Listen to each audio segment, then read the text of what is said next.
जब आपकी ढेर सारी उपलब्धियां और उमंग किसी तुच्छ सी कमी के कारण आपकी खुशियों को खत्म कर दे, आपके जीवन के उत्साह पर ग्रहण लगा दे, इस प्रवृत्ति को मिसिंग टाइल सिंड्रोम कहते हैं। नमस्कार दोस्तों, मैं ऋचा पाठक। हमारे आज की चर्चा का विषय है खुशियों का अपहरणकर्ता मिसिंग टाइल सिंड्रोम। तो ये मिसिंग टाइल सिंड्रोम क्या है और क्या इसका समाधान है, ये जानना चाहते हैं तो हमारे वीडियो को अंत तक ज़रूर देखिए। और हाँ, अब तक अगर चैनल सब्सक्राइब नहीं किया है तो सबसे पहले सब्सक्राइब भी ज़रूर कर दीजिए। तो मिसिंग टाइल सिंड्रोम एक प्रकार की मानसिक व्याधि है। हमारी एक ऐसी प्रवृत्ति है जिसमें हमारे पास बहुत सारी चीज़ें हैं, उपलब्धियां हैं, खुशियां हैं और कोई मामूली सी एक कमी है, लेकिन हमारी ऐसी प्रवृत्ति हो जाती है कि वो ढेर सारी खुशियां और संतोषजनक सिचुएशन से हमारा ध्यान हटकर वो छोटी सी तुच्छ सी कमी पर ही हमारा ध्यान चला जाता है। और ये सिर्फ ध्यान नहीं जाता, ये कमी की भावना हमें इस हद तक दुखी, परेशान, चिंतित कर देती है जो हमारे शारीरिक और मानसिक स्वास्थ्य पर बड़ा ही नकारात्मक प्रभाव डालता है। इस डिसऑर्डर को का ये नामकरण कैसे पड़ा, ये भी एक इंटरेस्टिंग कहानी है। किसी छोटे से शहर में एक बहुत बड़े होटल के मालिक थे जो बहुत ही शौकीन थे और उन्होंने बड़े ही शौक से अपने होटल को बहुत ही आधुनिक तकनीक और खूबसूरती और सुविधाओं से लैस किया, बहुत खूबसूरत तरीके से बनाया ताकि लोग वहां आकर दिल से खुश और आनंदित हो सकें। तो उन्होंने बहुत ही खूबसूरत स्विमिंग पूल भी उसमें बनवाया। स्विमिंग पूल बहुत ही बेहतरीन था और उसमें जो उन्होंने टाइल्स लगवाए थे वो इतने शौकीन थे, पैसे की कोई कमी नहीं थी, तो उन्होंने इटालियन टाइल्स मंगवाए और बड़े ही खूबसूरत से उसको लगाया भी गया था। बहुत खूबसूरत था, चारों तरफ से लग गया था, लेकिन कारीगर की लापरवाही कहिए या कमी कहिए कि एक जगह टाइल्स लगना छूट गया, मिसिंग हो गया और वो काम ख़त्म हो गया, चला भी गया। उसके बाद उस होटल्स में बहुत सारे लोगों को बुलाया गया। वो आते हैं वहाँ पे, खास करके वो स्विमिंग पूल को बहुत ही खूबसूरत तरीके से बनाया गया था, तो लोग आते हैं, देखते, आनंदित होते।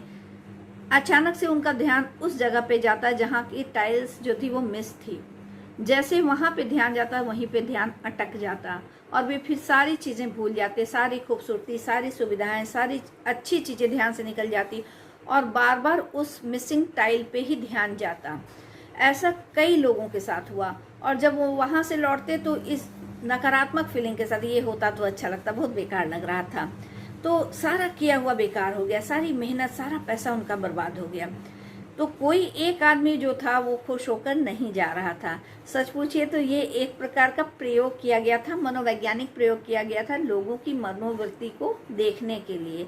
और ये पाया गया इस प्रयोग में कि मनुष्य या ह्यूमन बीइंग की एक सहज स्वाभाविक प्रवृत्ति होती है कि उसका ध्यान पूर्णता से ज़्यादा कमी की ओर जाता है, तुरंत अट्रैक्ट होता है। चारों तरफ अच्छी चीज़ें हैं, उस पर ध्यान जाता है, लेकिन एक छोटी सी तुच्छ सी भी कमी होती है तो उससे ज़्यादा सहजता से उस पर ध्यान चला जाता है। और सहज स्वाभाविक बात है कि जब किसी कमी की ओर हमारा ध्यान जाता है तो हमारे मन में नकारात्मक भावनाएं आती हैं। थोड़ी बहुत अगर ये प्रवृत्ति है तो ये स्वाभाविक है, लेकिन जब ये प्रवृत्ति हमारे व्यक्तित्व पर हावी होने लगता है, हमारे आचार, विचार, व्यवहार, चिंतन पर ये प्रवृत्ति हावी होने लगती है, तो ये एक मानसिक व्याधि का रूप ग्रहण करने लगता है। और ये मानसिक व्याधि हमारे अंदर depression, anxiety, psychosomatic disorder, cardiac problem, peptic ulcer, विभिन्न प्रकार की बीमारियों को जन्म देने लगता है या पुष्पित, पल्लवित करने लगता है।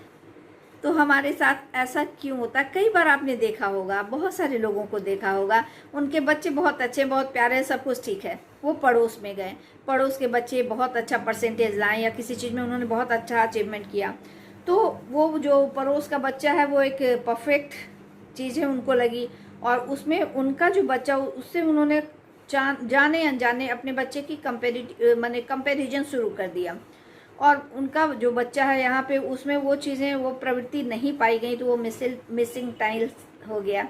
तो यहाँ उसमें सिर्फ ये नहीं होता कि उन्हें बुरा लगा कि ओह मेरा बच्चा, उसको बुलाते हैं, तुरंत तुलना करते हैं, तुलनात्मक अध्ययन शुरू होता है। तो ये जो प्रवृत्ति है न सिर्फ उनके मन को दुखी करती है, उन्हें असंतुष्ट करती है, बल्कि बच्चों के अंदर भी हीनता की भावना ले आती है, विद्रोह की भावना ले आती है। और उस बच्चे का हो सकता है कि आज से पहले बहुत दोनों के बीच अच्छा संबंध रहा हो, घनिष्ठ संबंध रहा हो, तो उनके इस कंपैरिजन की वजह से उस बच्चे के प्रति भी मन में उसके नकारात्मक फीलिंग्स डेवलप होने लगते हैं। ये quite normal and natural reaction है। तो इस तरह की प्रवृत्तियों की ओर आमतौर पे लोगों का ध्यान जाता ही नहीं है और इसे कोई मानसिक व्याधि समझता ही नहीं है। लेकिन अति सर्वत्र वर्जित है। अगर ये प्रवृत्ति कभी कभी हुई, इट्स ओके, लेकिन ये प्रवृत्ति हमारे हर चीज़ों पे हावी होने लगती है, तो ये मिसिंग चाइल्ड सिंड्रोम है। और अगर ये मिसिंग चाइल्ड सिंड्रोम है तो दिमाग में प्रश्न आता होगा कि क्या इसका समाधान है? 110% इसका समाधान है। ये मन पे उपजा हुआ एक नकारात्मक सोच है। जो कहा गया है ना, संतोषम परम सुखम। अगर हम संतुष्ट हो जाएं, हमारे अंदर ये प्रवृत्ति आ जाए, तो कभी भी मिसिंग चाइल्ड सिंड्रोम की प्रवृत्ति हमारे अंदर नहीं आ सकती है।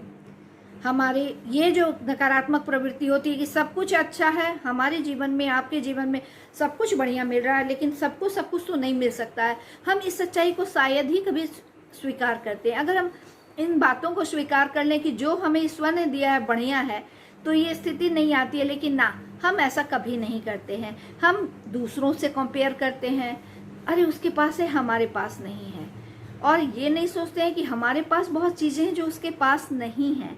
तो ये हमारी मनोवृत्ति है, नकारात्मक मनोवृत्ति है, जो हमें मानसिक व्याधि की ओर ले जाता है।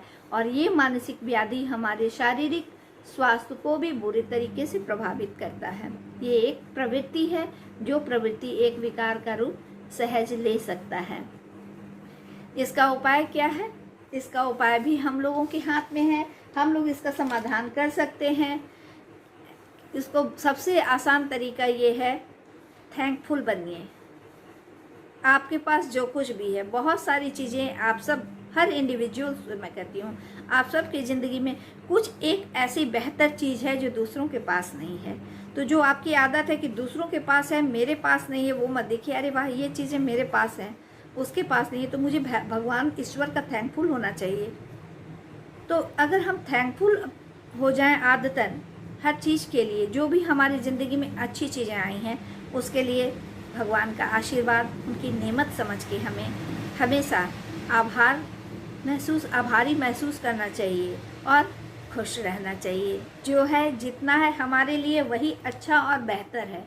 इस आदत, इस विचार को अगर हम अपने दिमाग में बैठा लें तो इस प्रकार की मानसिक व्याधि को रोकने का सबसे अच्छा ये हथियार या औजार है ना।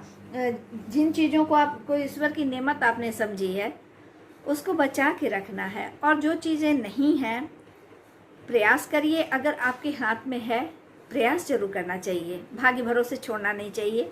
अगर आपको मिल जाए बहुत अच्छी बात है, फिर भगवान के थैंकफुल होइए कि उन्होंने आपको मौका दिया। अपने अंदर आत्मविश्वास को बनाए रखिए, मैं इस चीज़ को कर सकता हूँ। चुनौतियों का सामना कीजिए, मुकाबला कीजिए, लेकिन इस चीज़ को भी अगर आप पराजित होते हैं या आपको नहीं मिलता है, इस परिस्थिति को भी एक्सेप्ट करना चाहिए, स्वीकार करना चाहिए और संतुष्ट होना चाहिए कि मैंने प्रयास तो किया, नहीं मिला कोई बात नहीं, मुझे और भी बहुत कुछ मिला हुआ है। तो हम इस तरीके से अपने अंदर सकारात्मक सोच को विकसित करके इस प्रकार के सिंड्रोम को काफ़ी हद तक कंट्रोल कर सकते हैं। होने के पहले कहा जाता है prevention is better than cure. ऐसा मौका ही क्यों आए, लाइफ में एक दो बार ऐसा आता है, इट्स ओके, होता है, होना चाहिए, कोई बहुत बड़ी बात नहीं है, आप उसको कर सकते हैं। लेकिन वो चीज़ें हावी नहीं होनी चाहिए। अपनी उन चीज़ों पर आप ज़्यादा फोकस कीजिए जो आपकी खुशियों को बढ़ाती हैं, उन चीज़ों को नहीं जो आपकी खुशियों को छीनती हैं। और खुशियों को छीनने का सबसे बड़ा कारण यही है, जो हमारे पास नहीं है हम उसके लिए। और मनुष्य की ये प्रकृति होती है कि दुर्लभ की ओर आकर्षित होता है। जो चीज़ें, इस पे भी मुझे एक कोई विदेशी कहानी थी काफ़ी अच्छी, मुझे याद आती है कि दो दंपत्ति थे, एक मतलब युवा दंपत्ति था, मियाँ बीवी, और एक वृद्ध थे। जो वृद्ध दंपत्ति थे वो मकान मालिक थे और बहुत पूंजीपति थे। और जो यंग एज के थे वो भी नए नए आए थे, सेटल हुए थे, उनके मकान में रहते थे। तो जो युवा थे वो अपने मकान मालिक के धन वैभव को देखकर हमेशा सोचते थे, आह काश मेरे पास भी ये होता। वो बुजुर्ग जो थे उनकी पत्नी अच्छे अच्छे जेवर पहनती थी, महंगे कपड़े पहनती थी, तो जो यंग एज की लड़की थी उसको लगता था काश मेरे पास होता, और वो दुखी रहती थी। ठीक इसके विपरीत जो बुजुर्ग दंपति थे, जब इन लोगों को देखते थे एकदम स्वस्थ शरीर है, वो लोग बहुत एक्टिवली सब काम कुछ कर रहे हैं। उसका हस्बैंड जैसे यंग एज वाला था, सोचते थे कि मैं बूढ़ा हो गया, मैं चाहकर वॉकिंग भी बड़ी मुश्किल से करता हूँ, काश मेरे भी पास स्वास्थ्य होता, शरीर होती तो मैं भी इसकी तरह एक्टिव रहता।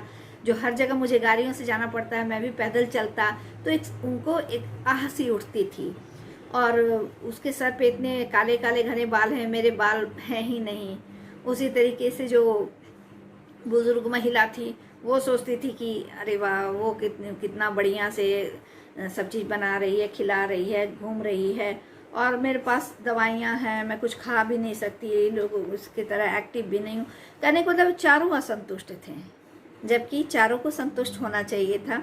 जो चीज़ें दूसरे को उनके लिए दिख रही थी वो आपस में देखते। जैसे अगर बुजुर्ग को ये लगता है मैं कितना संपन्न हूँ, मुझे सारी सुख सुविधाएं हैं, मुझे शरीर में भले ही बीमारी है लेकिन सुविधाओं से मैं उसको दूर कर सकता हूँ, तो वो खुश और संतुष्ट होते हैं।